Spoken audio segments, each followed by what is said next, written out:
Hello అండి అందరికీ మనందరికీ తెలుసు ఏదైతే రీసెంట్గా జరిగిన ఒక పరిణామం ఏదైతే సాక్షి డిబేట్లో కేఎస్ఆర్ లైవ్ షోలో ఏదైతే జర్నలిస్ట్ కృష్ణంరాజు మాట్లాడిన మాటలనేవి తీవ్ర వివాదానికి అయితే దారితీసినాయి. ముఖ్యంగా ఆయన ఏదైతే అమరావతి ఒక వేశ్యల రాజధాని అన్నట్లుగా మాట్లాడటం జరిగింది. ఈ వ్యాఖ్యల్ని ఆసరా చేసుకుని టీడీపీ వాళ్ళు మాత్రం పెద్ద ఎత్తున ఈ వ్యాఖ్యల మీద నిరసన వ్యక్తం చేసినారు. నిరసన వ్యక్తం చేయడంతో ఏదైతే సాక్షి మీడియా కానీ అలాగే ఏదైతే జర్నలిస్ట్ కృష్ణంరాజు కూడా ఈ వ్యాఖ్యల మీద క్షమాపణ అయితే కోరడం జరిగింది. అయితే ఇలాంటి సందర్భంలో ఈ అంశం ఇలా క్షమాపణ చెప్పారు, ఇదంతా సద్దుమణిగింది. అయితే ఇలాంటి సందర్భంలో కొన్ని టీడీపీ పార్టీకి సంబంధించిన ఛానళ్ళు ఏదైతే యూట్యూబ్ ఛానల్ కానీ మెయిన్ స్ట్రీమ్ మీడియాలో కానీ ఇక్కడ ప్రధానంగా వైఎస్ భారతి గారిని టార్గెట్ చేశారనమాట. అంటే ఈ యొక్క అంశంతో ఆమెకు ప్రత్యక్షంగా ఎలాంటి సంబంధం లేదు. ఏదైతే ఇంటెన్షనల్గా కూడా జర్నలిస్ట్ కృష్ణంరాజు ఏదో ఫ్లోలో టైమ్స్ ఆఫ్ ఇండియాలో వచ్చిన కొన్ని మాటల్ని ఆయన ఉచ్చరించడం జరిగింది. అయితే ఆ మాటలు తీసుకొని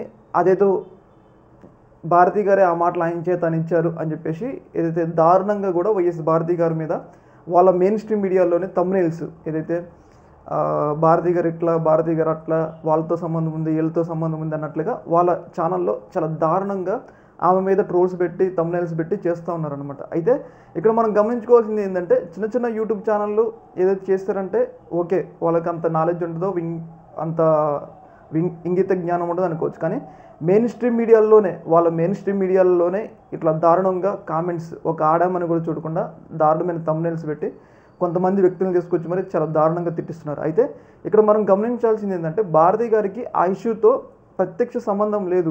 పైగా సాక్షి మీడియా సారీ కూడా చెప్పింది. అయినా కానీ వినకుండా గంటల కొద్ది డిబేట్ల మీద వైఎస్ భారతి గారిని టార్గెట్ చేస్తూ చాలా దారుణంగా ఆమె మీద అయితే మాట్లాడటం జరుగుతుంది.